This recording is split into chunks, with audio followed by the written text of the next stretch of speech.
Are you tired of being in conditional relationships?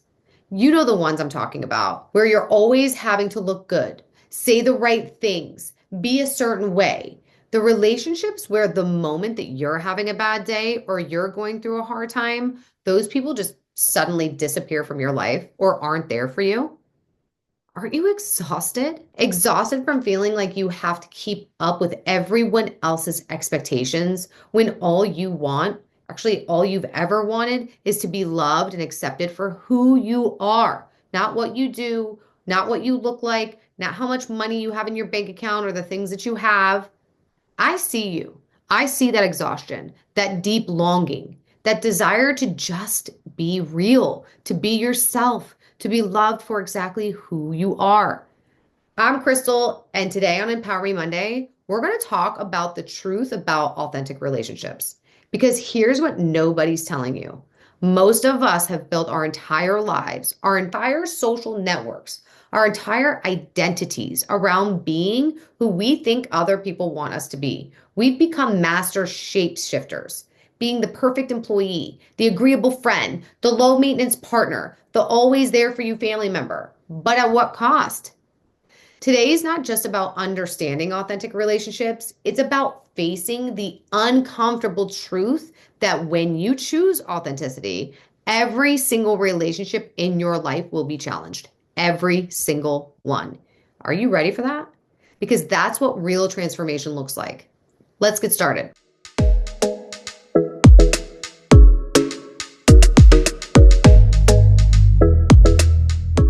Let's start with a simple question. When was the last time that you truly felt completely yourself with another person?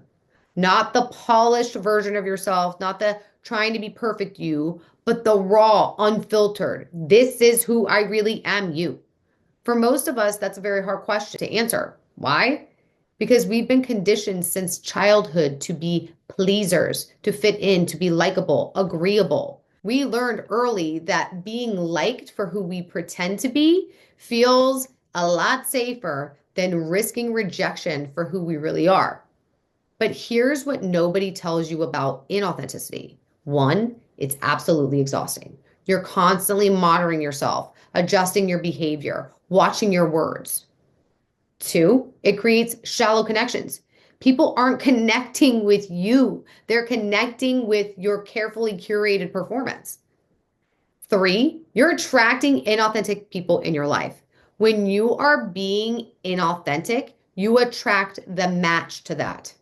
Four, it breeds anxiety and depression. Living behind a mask slowly erodes your sense of self.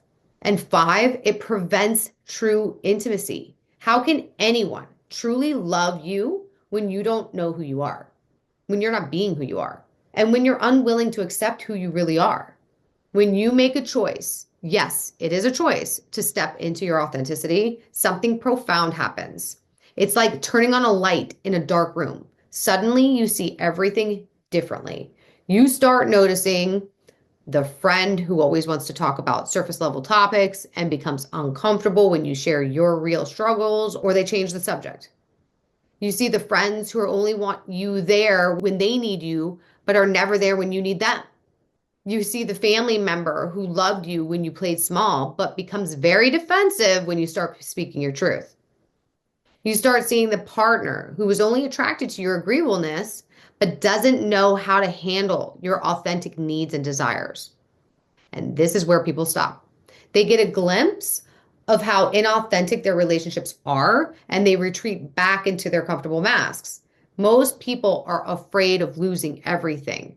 But I'm inviting you to continue to be authentic because on the other side of this unraveling is something magnificent, the possibility of real true connection.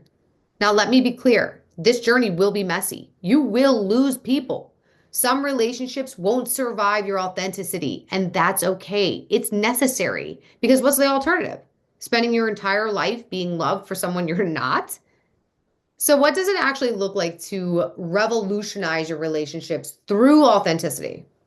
First, it starts with you. You need to get radically honest about who you really are. Now, let's get real here. Who you are is infinite as a way of being, But what I want you to look at is what values do you value the most in your life?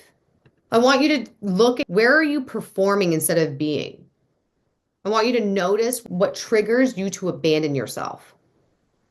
And I want you to practice expressing your truth even when your voice shakes or it's very uncomfortable. Maybe you're sweating, maybe something's happening. I want you to continue practicing speaking your truth. Then you can begin the relationship inventory. For each relationship in your life, ask yourself the following questions. What am I pretending with this person? What am I afraid they'll discover about me? What parts of myself do I hide from them? And then I want you to look at when in fact I am what? What are you covering up? What are you afraid that they'll find out about you? And then I want you to ask, what is the impact of me pretending this on me, them, and our relationship? Now, listen, this is not necessarily easy. I had to think about this in all of the relationships, including with my father. I didn't meet my father until I was 19 years old. And for a very long time in my 20s, didn't realize that I was pretending with him, and I was pretending. I was pretending to be this positive person, like everything was fine, nothing was wrong, when in fact, I felt abandoned, rejected, and I was completely pissed off.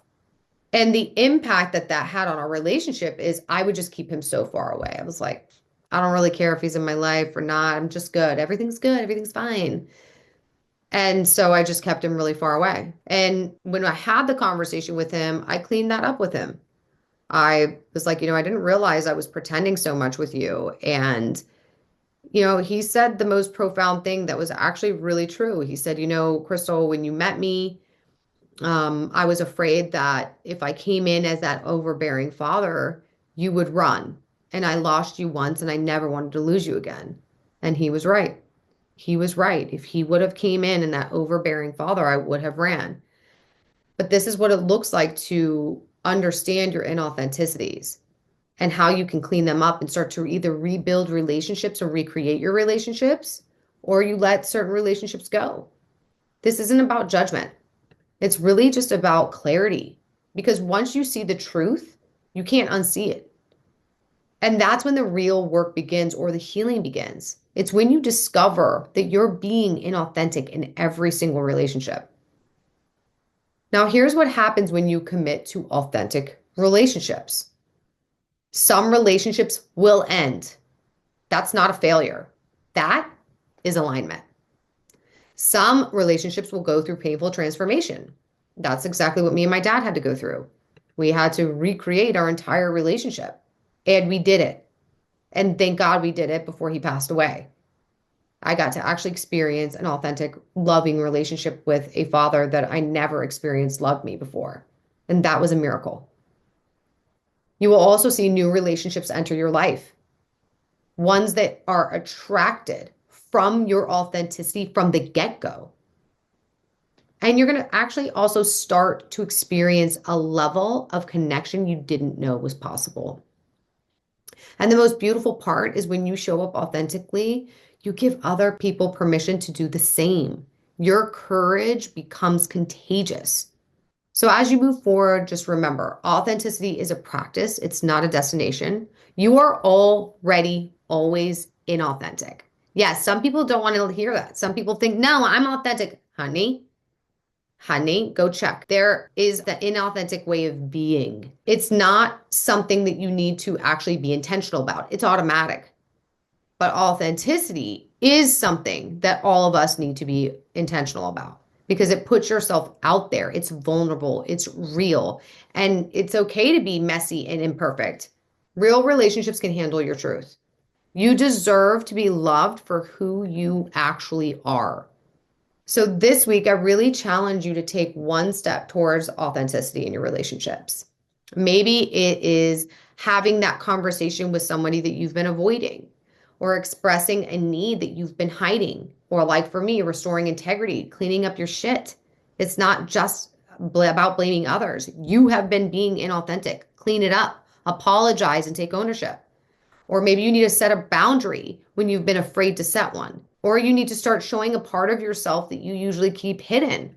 Now, remember, this is just temporary discomfort. The more you continue to be authentic, the more automatic it will become. The temporary discomfort of authenticity is far better than the permanent pain of hiding who you are. So thank you for being here. Thank you for being brave enough to consider this journey. I know it's challenging. And just remember, your authenticity is not just a gift to yourself, it's literally a gift to the world. Even if they don't realize it, they will one day, but let them go.